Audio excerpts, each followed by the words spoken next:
আজকের ভিডিওটি অন্যরকম, পুরোটা দেখবেন, আশা করি খুব ভালো লাগবে। তাহলে শুরু করা যাক।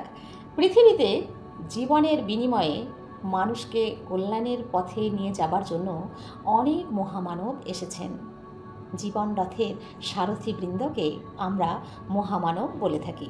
তারা মাঝে মাঝে অগ্নি স্ফুলিঙ্গের মতো আমাদেরকে এবং আমাদের সমাজকে সত্যিকারের গঠন করে তোলবার ব্রত গ্রহণ করতে বলেন।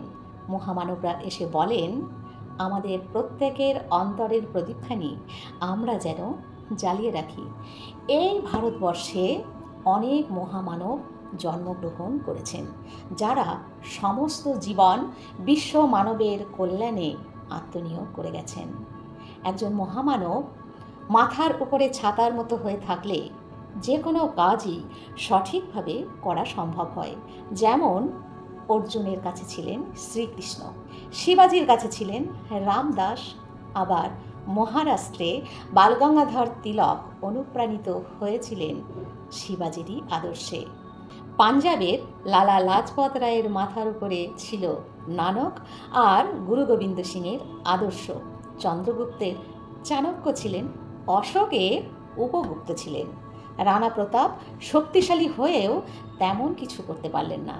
কারণ হলো তার পিছনে কোনো মহামানব বা আদর্শ পুরুষ কেউ ছিলেন না। প্রকৃত সমাজ সংস্কারক ঠিকই জানেন, সমাজ এমন কোনো বস্তু নয় যার সংস্কার করা যায়। সংস্কার করতে হয় মানুষের। মানুষের সংস্কার হলেই সমাজ আপনিই সংস্কৃত হবে। চারিত্রিক শূন্যতাকে পূর্ণ করতে হবে মানুষকেই। ভারতবর্ষে মহাবীর, গৌতম বুদ্ধ, গুরু নানক, কবির, শ্রীচৈতন্য, শ্রীরামকৃষ্ণ ও স্বামী বিবেকানন্দ প্রত্যেকেই মিলন আর ভালোবাসার বাণী প্রচার করে গেছেন। এনারা প্রত্যেকেই তাদের জীবন চরিত্র ও বাণীর মধ্য দিয়ে সুষ্ঠু সমাজ গঠনের সংকেত জানিয়ে গেছেন। প্রত্যেক যুগের সমাজ গঠনে মহামানবগণের বিশেষ ভূমিকা আছে। এখন থেকে নয়, 1000 বছর পূর্বে শ্রীরামচন্দ্রের প্রচেষ্টায় আর্য সভ্যতা, সংস্কৃতি ও কৃষ্টির বিস্তার ঘটেছিল। প্রতিকূল সব বাধা অতিক্রম করে ভারতে এক মহাজাতি গড়েছিলেন শ্রীরামচন্দ্র। শ্রীকৃষ্ণ, যিশু, বুদ্ধ এবং মোহাম্মদ প্রত্যেক মহামানবরা যে যুগে যে স্থানে আবির্ভূত হয়েছেন, সমাজ দেহে প্রাণশক্তির সঞ্চার করে গেছেন তাদের চরিত্র দিয়ে। জাতি, ধর্ম, বর্ণ নির্বিশেষে ভালোবাসার পথে এগিয়ে গিয়ে সুষ্ঠু সমাজ মানুষকেই গঠন করতে হয়, তারাই শিখিয়ে গেছেন। মহামানবগণের কথা বলে কখনোই শেষ করা যায় না।